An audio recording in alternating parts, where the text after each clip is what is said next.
자, 세 번째 주 세 번째 시간, 드디어 이 세 번째 주 진도 왔는데, 하여튼간 이 진도에 얽매이지 않는다고 하지만 이 전체 진도 계획표가 있기 때문에 너무 또 비하인드 떨어지면 안 돼서 좀 두 번째 시간에는 이제 그 방법적 서론을 좀 짤막하게 이제 요약해서 말씀드렸는데 여러분들 이제 충분히 이해하셨으리라 믿고요. 이제 오늘 전체적으로는 신명기 역사 이야기라고 하는 그런 제목으로 되어 있고, 모세, 이제 신명기 역사서 자체가 신명기 그 모세의 계약사상 중심으로 가기 때문에 철저하게 신명기는 이제 모세의 설교로 구성되어 있죠. 그래서 신명기의 내용들, 우리가 이미 지난 두 번째 주 강의에서는 이제 신명기 이제 다섯 가지 이제 언약적인 신학적인 특징들, 반왕정, 또 이제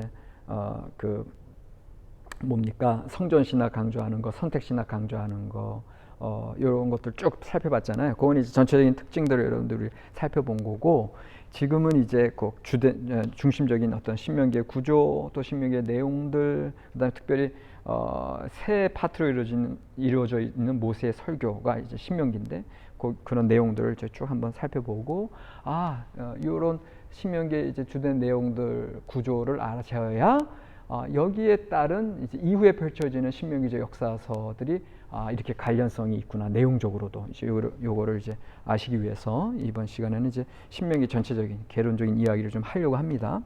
가볍게 들으시면 될 것 같고요. 이제 지식적인 거니까 잘 이제 정리해 두시면 될 것 같아요.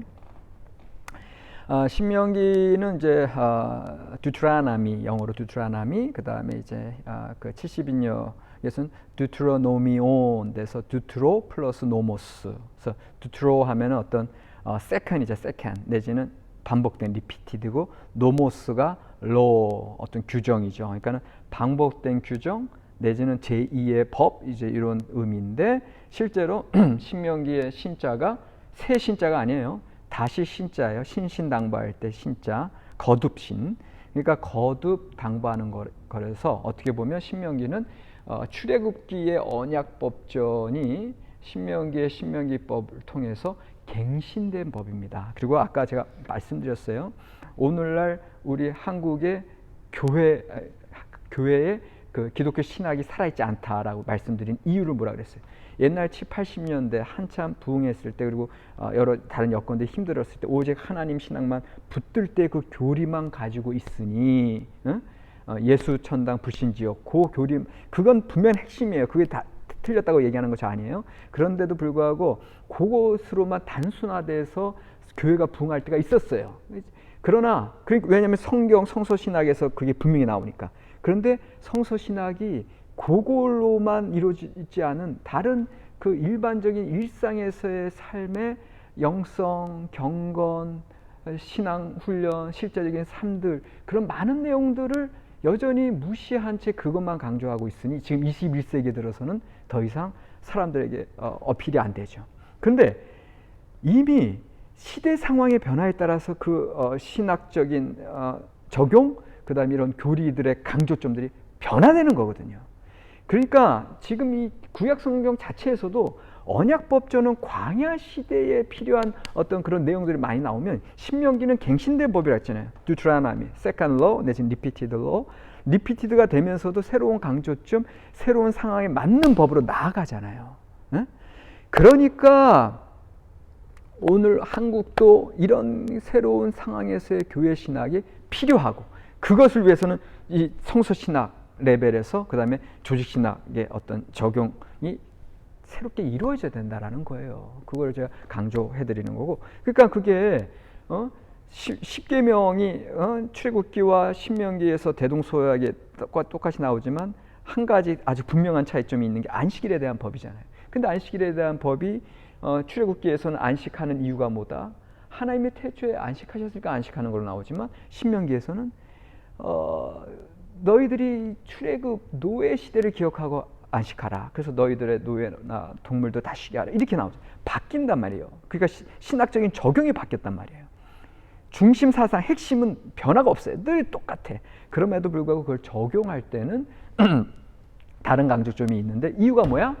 신명기는 이제 도시 사회를 바라보고 도시 시대, 도시 사회는 이제 노예들이 생기고 종들이 생기는, 그렇기 때문에 이제 이 어떤 약자들의 보호에 대한 약자 보호법이 이제 신명기잖아요. 약자 보호 사상이 많이 반영돼 있잖아요. 그렇기 때문에 그 시대에 맞게끔 성경 자체 내에서도 그런 발전이 있는 거예요. 잠언서도 보면은 솔로몬의 잠언으로 이루어지지만 잠언서 몇 장이에요? 거기에는 히스기야 시대 때 편집된 잠언이 나오죠. 그러니까는 성경 자체에서도 계속해서 갱신되는 역사가 나타나는 것처럼 오늘날 이 성경 자체가 그런데 오늘날 우리의 삶 속에서 그냥 옛날에 나 처음 신앙생활 경험하고 배웠던 거 그것만 반복하고 있으면 어떻게 되는 거예요? 오히려 새로운 신학들 배우고 열심으로 더 나 자신을 더 깨트리고 내가 알고 있는 거, 내 경험들, 내 지식들 계속 확장하고 깨트려서 더 큰 우주와 같은 하나님을 만나셔야 되는 거 아닙니까? 야훼 경외 신앙에서 너무너무 놀라운 사실은 아까 말씀드렸잖아요. 소극적으로는 두려운 하나님 앞에 철저하게 순종하는 삶이지만 더 적극적으로는 야훼 경영이라고 하는 것은 하나님의 눈길이에요. 하나님의 그 시선이에요. 그 하나님의 시선을 늘 우리가 의식하고 하나님과 그 하나님의 시선을 의식한다고 하는 건 어떻게 보면 소극적이고 두려움으로 이렇게 그런 모습으로 움츠러들 수도 있지만 동시에 여러분들 우리가 뭘 발견해요? 하나님의 시선에 우리의 시선을 맞추고 하나님의 마음에 우리의 마음을 부합시키고 그래서 하나님과 더불어 동행하는 거 아닙니까? 이게 지혜의 삶이에요. 야훼 경외 신앙의 핵심이 거기에 있어요. 왜? 우리에게 하나님 형상을 주셨다니까요. 그리고 우리는 이미 예수 그리스도의 십자가의 보혈로 그 형상을 가로막았던 모든 더러운 것들을 다 벗어버리고 이제는 예수 그리스도와 동행하는 삶을 허락하셨다니까요. 그렇기 때문에 더 이상 여러분들 아전 인수격, 나의 어떤 교단 배경, 나의 어떤 뭐 신앙 경험, 영적인 경험 그런 거에 얽매여 있지 마세요. 그게 여러분들의 새로운 율법이 돼요. 그걸 다 저 자신도 그래요. 저 자신도 제 별명이 율법주의 교수입니다. 예. 다 아시지 않습니까?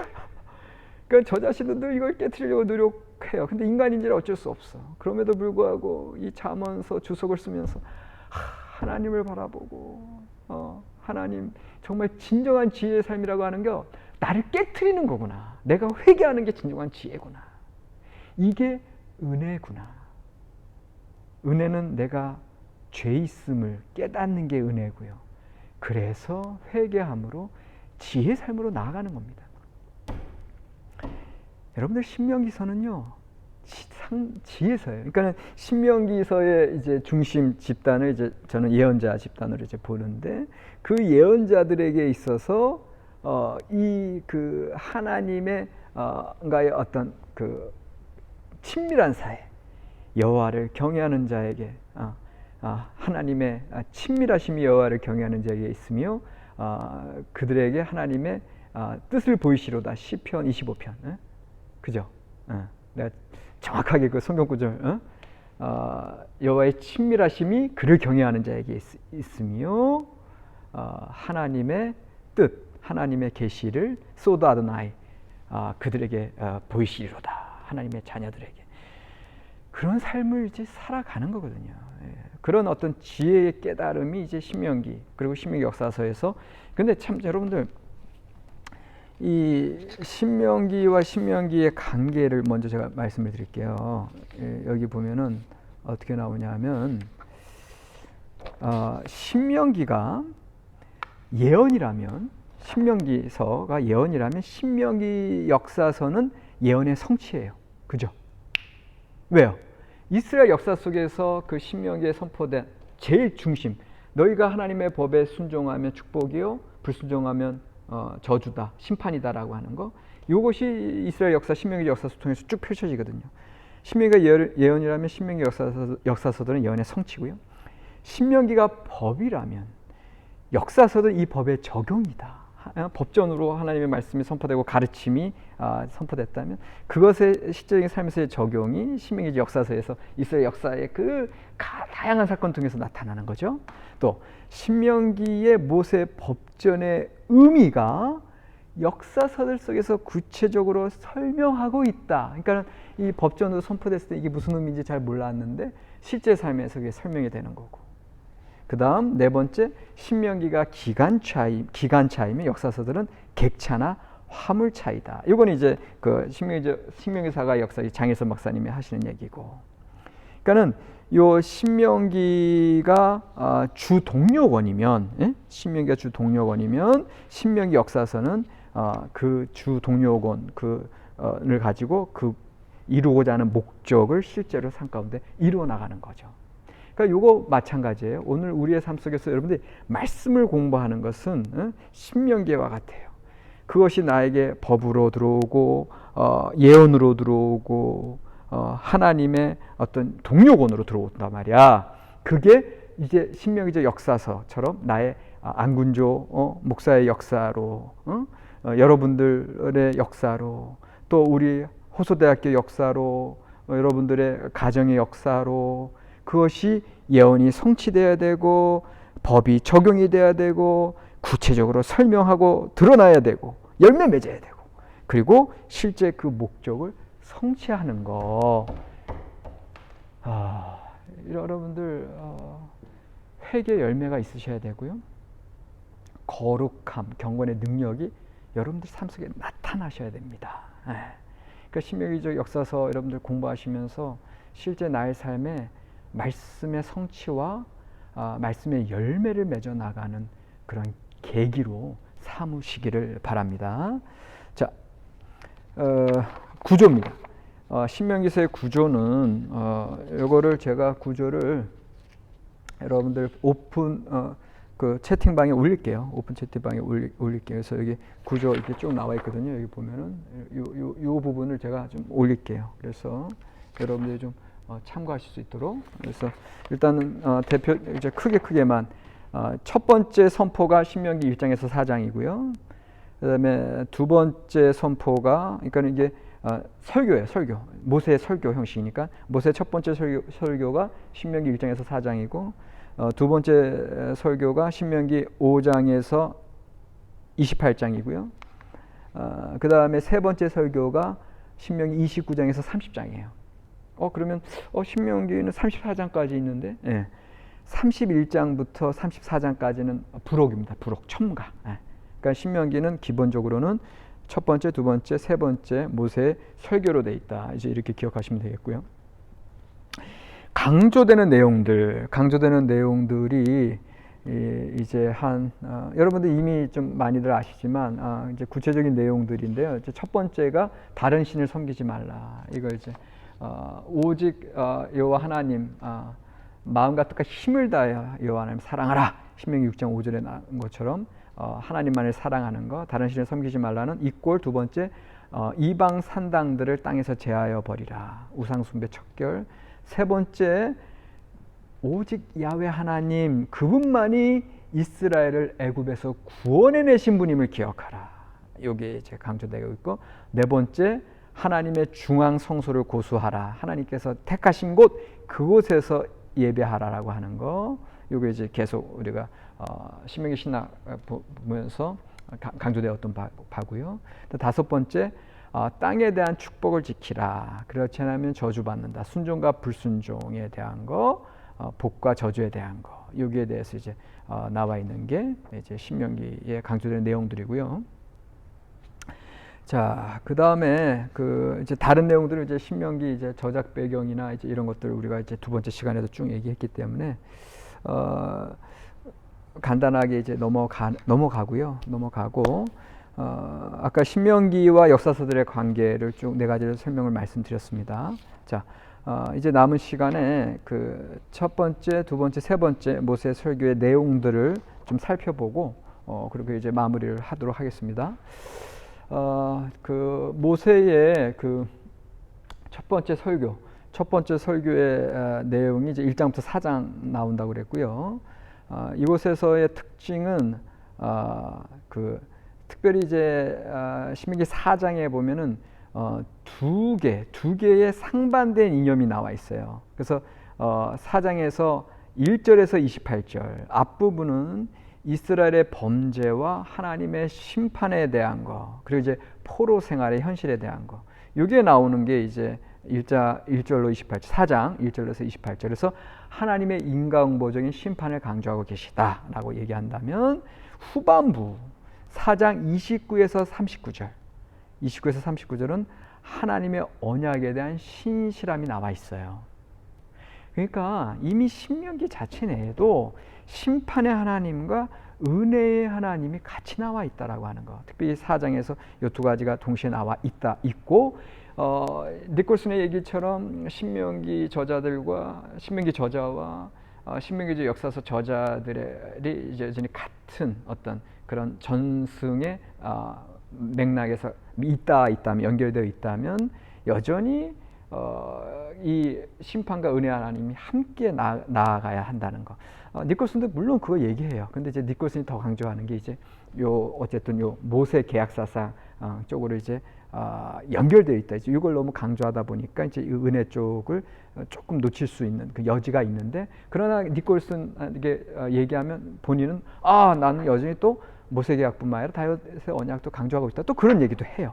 그러니까는 어쨌든 제가 아까 결론적으로 말씀드린 것처럼 제 생각에는 신명기 역사서 자체가 신명기와 쭉 연결되어 있고 같은 전승이 있지만 여전히 모세계약과 다윗 언약이 함께 융합되어 있는 것으로 그렇게 이해하는 게 제일 바람직한 이해가 되겠습니다.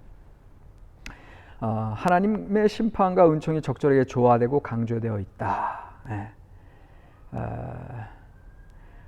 요거를 예언자들로 빗대어서 좀 얘기하면, 예언자 가운데 이사야는 다윗 언약 쪽을 더 강조하는 예언자라면 예레미야 같은 경우는 모세계약 쪽을 더 강조하죠.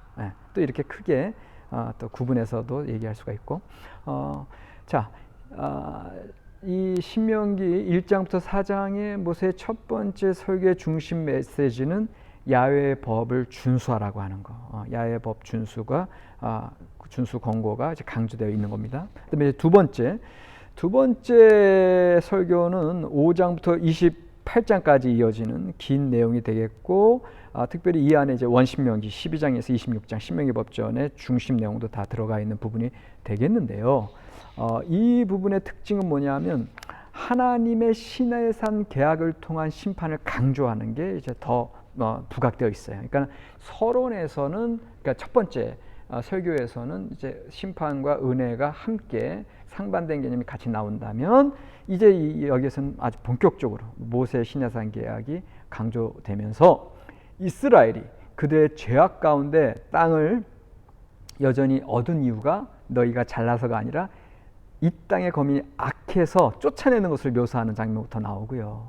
결국은 하나님께서 결국은 하나님의 구원 역사를 표현하는 데 있어서도 심판, 이방 백성들에 대한 심판 행위로 그렇게 이야기하고 있죠. 그러니까 그만큼 엄정하신 하나님, 두려우신 하나님이 이렇게 강조가 되어 있는 부분이고요. 그 다음에 족장과의 어떤 그 족장 시대의 어떤 은총에 있어서도 여전히 계명 준수가 강조되는 것으로 그렇게 계속해서 선포하고 계세요. 그만큼 철저하게 조건적인 계약 사상이 두드러지게 드러나 있는 게 이제 신명기, 특별히 신명기의 중심부 원신명기 법전이 되겠습니다. 그래서 여기에서는 그 계약이 강조되는 것 자체는 하나님이 특별하게 선택하셨다는 내용이고, 그래서 너희가 여호와의 거룩한 백성이다, 성민이다. 이게 이제 26장 16절로 19절에서 강조가 돼요. 그러니까 너희가 거룩한 백성이요 구별된 자들이기 때문에 너희가 하나님 앞에 특별한 계약 백성으로 살아가야 한다는, 모든 우상을 철폐하고 오직 하나님만을 섬겨야 한다는 이 사상이 그렇게 강조가 되는 것입니다. 이게 신명기의 가장 중심적인 내용이죠. 계약 백성으로서의 삶을 살아라. 오직 하나님만을 사랑하라. 오직 한 곳에서만 예배드려라. 오직 하나, 너의 삶이 이것이나 저것으로 두 마음을 품지 말고 오직 한 길, 오직 하나님의 도, 하나님만을 사랑하라라고 하는 거, 이게 가장 중심적인 내용이죠. 그 다음에 이제 세 번째 연설이 이제 29장에서 31장으로 이어지고요. 이 세 번째 모세 설교, 이 세 번째 연설은 시간적 관점이 이제 미래로 나와 있죠. 그래서 앞선 두 설교가 눈앞에 있는 이스라엘 백성, 하나님 앞에서 이제 가나안 땅에 이제 막 들어갈 백성에게 한 말이라면, 왜냐하면 지금 이 신명기 설교는 그 공간적인 배경은 뭐예요? 모압 평지예요. 모압 평지는 어디라 그랬어요? 아직 요단강을 도강하여 약속의 땅 가나안으로 들어가기 이전, 직전에 모세가 모압 설교에서 이제 마지막 고별 설교 아니에요. 그렇기 때문에 막 들어가 이스라엘 백성에게 한 말이 첫 번째, 두 번째 연설이라면, 그렇기 때문에 모세는 더 절절하게 하나님의 계약 백성으로 살아가야 된다. 왜? 가나안 땅에 들어가면 가나안 이민족, 세상 문화, 모든 자본주의는 아니죠. 그런 세상의 그런 물질 숭배, 그 다음에 섹스 숭배, 이런 세상 속에 들어가기 때문에 내가 계약 백성으로 하나님의 구원받은 자로서 선택된 자들로서 살아가야 된다는 걸 신신당부하는 게 이제 모세의 설교란 말이에요. 그러니까 이것이 이제 첫 번째, 특별히 두 번째 설교에서 그렇게 강조가 됐고, 이 세 번째 연설에서는 먼 훗날 미래에 특히 포로 시대의 청중을 상대로 권고하고 있는 그런 인상이 다분하게 나오는 게 29장 14절에서 15절 또 30장 1절이란 말이에요. 이건 뭐예요? 이게 이제 그 전승의 역사, 여러 시대에 걸쳐서 펼쳐지는 역사니까 신명기 자체도 한순간에 탁 써진 게 아니라 그랬잖아요. 그러니까 요 세 번째 설교 부분은 다분히 이제 포로기 시대 때 신명기 최종적으로 정리할 때 가필되고 보완된 그런 부분으로 그렇게 충분히 볼 수가 있죠. 그러면서 여전히 인간보적인 심판이 하나님의 은총과 자비의 조건이 됨을 강조한다. 결국은 하나님의 은혜를 받기 위해서 너희가 하나님 앞에 행한 대로 하나님께서 또 너희에게 갚으신다라고 하는 그런 인간공보적인 신앙. 이 신명기 역사서에서도 계속 인간공보 신앙 강조된다 그랬잖아요. 이게 이제 신명기에서 철저하게 나타나 있는 것을 보시게 됩니다. 그러면서 그 시내산 계약, 이 인간 응보적인 심판의 기본 기조가 이제 신명기 28장의 그 축복과 저주, 요것이 이제 순종은 축복, 불순종은 저주, 요것이 이제 계약 사상, 그다음에 인간 응보 사상 이렇게 쭉 가고 있고, 이것이 예언 성취 사상까지 이제 간다. 요거를 이제 말씀을 이제 드렸고요. 자, 그래서 결론적으로 요 신명기는요, 이제 모세 시대에 때 그 강야 시대부터 쭉 전승이 흘러내려오다가 이것이 사사 시대 때 어느 정도 이제 묶이게 되는 거예요. 신명기 자체가 사사 시대 모세의 계약 사상이 선포되고 교육되고 또 기념되고 그 축제들을 통해서, 특별히 이제 언약갱신 축제, 이제 그런 축제들을 통해서 되다가 요것이 이제 왕조 시대에 들어가서 이제 사실은 남왕조는 이제 다윗 언약 중심으로 가게 되므로 모세 계약의 강조가 엷어지지만, 이제 북이스라엘 쪽에서는 그 선지자들 집단 중심으로 그 계약 사상, 모세 계약 사상이 더 날카롭게 대두가 되고 실천이 되다가, 이제 북이스라엘 멸망 이후에 남유다로 유입해 들어온 그런 선지자 집단들 통해서, 선지자면 선지자, 서기관이면 서기관, 뭐 제사장이면 제사장. 당시에는 제사장 이꼴 예언자고, 여러분들 사무엘은 제사장 역할도 했고 예언자 역할도 했고, 또 왕정 체제를 또 구반을, 초기 기반을 구축한 분도 됐고, 이제 그렇기 때문에 특별히 이제 제사장으로 보는 분도 있고 예언자로 보는, 저 같은 경우 예언자로 보지만, 어쨌든 당시에는 이것이 세밀화, 구분화되지 않았기 때문에 어쨌든 제사장일 수도 있고 예언자일 수도 있고, 이런 분들이 그런 전통들을 이제 집대성하게 되는 거죠. 그래서 1차 집대성이 이제 요시야 시대라 그랬어요.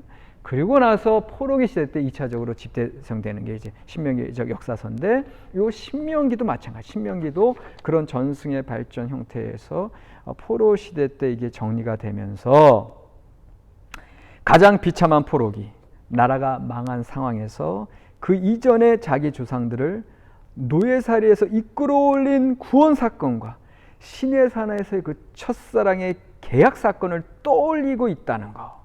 이것이 첫 번째 포로기 신학에서 중요한 거. 그러니까 슬픔 중 하나님을 찬양하는 게 이제 신명기 이제 최종 그 신명기 저자에게 있어서는 이제 드러나고 있는 거고. 두 번째, 그러니까 여기서 저자라고 얘기하는 게 저는 이제 최종 완성하신 분. 신명기 저자는 물론 모세입니다. 그러나 그것은 모세의 이제 전승들이 다 들어와 있는 건데 이거를 최종적으로 완성했다는 의미에서 포로기의 현장에서 슬픔 중에 하나님을 찬양하고 있고요. 두 번째, 자신의 형편을 하나님 탓으로 돌리기보다 그 위대한 사랑과 구원 앞에서 제대로 응답하지 못한 자신들의 탓, 불순종의 탓으로 돌리는 사실이 두 번째, 이 포로기 신학에서 중요한 거, 겸허함과 회개입니다. 그 다음에 세 번째, 미래의 새로운 소망을 꿈꾸는 강한 소망. 믿음은 바라는 것들의 실상이요 보이지 않는 것들의 증거다. 주님, 저희들이 잘못함으로 이렇게 포로로 끌려왔고 이제 하나님 앞에 이제 회개하고 자복하오니 이제 우리를 새로운 은혜로 다시금 회복시키시고 구원의 반석이시여 우리를 하나님의 손길로 구원하시고 하나님의 은혜의 얼굴을 우리에게 다시금 비추시사 우리에게 새로운 날을 허락하여 주소서. 이제 이러한 소망으로 나아가게 되는 거죠. 슬픔 중에 하나님 찬양하고 겸허함과 회개로 그리고 새로운 소망과 승리의 확신으로 나아가는 거. 이게 이제 신명기 이제 포로기의 신앙이다라고 이야기 될 수 있습니다. 그래서 끝으로 신명기 8장 2절에서 3절 말씀을 읽어드립니다. 신명기 8장 2절에서 3절. 내 하나님 여호와께서 이 40년 동안에 내게 광야 길을 걷게 하신 것을 기억하라. 이는 너를 낮추시며 너를 시험하사 내 마음이 어떠한지 그 명령을 지키는지 지키지 않는지 알려 하심이라. 너를 낮추시며 너를 줄이게 하시며 또 너도 알지 못하며 내 조상들도 알지 못하던 만나를 내게 먹이신 것은 사람이 떡으로만 사는 것이 아니요 여호와의 입에서 나오는 모든 말씀으로 사는 줄을 내가 알게 하려 하심이니라. 아멘. 하나님의 말씀으로 사는 삶, 이게 신명기의 저자 모세께서 하시는 말씀이시고요. 하나님의 말씀으로 인도되는 삶입니다. 이 세상의 다른 건 지식, 명예, 부가 아니라 하나님의 말씀으로 채워지는 삶, 그리고 이것이 말씀으로 창조하신 하나님의 섭리이시고요. 우리를 향하신 하나님의 뜻이시고요. 그리고 말씀이 육신이 되어 이 땅에 오신 우리 주 예수 그리스도의 구원과 생명의 삶임을 믿습니다. 자, 이런 말씀이 이제 우리의 삶으로 체현되고 구현되고 성육신되는 이러한 삶이 이제 신명기 역사서를 쭉 살펴보면서 우리가 다음 주부터 배워 나가도록 하겠습니다. 자, 수고하셨습니다. 오늘 알바니 UMC 귀한 이 은혜의 존전에서 여러분들 만날 수 있어서 너무 좋았습니다. 감사합니다.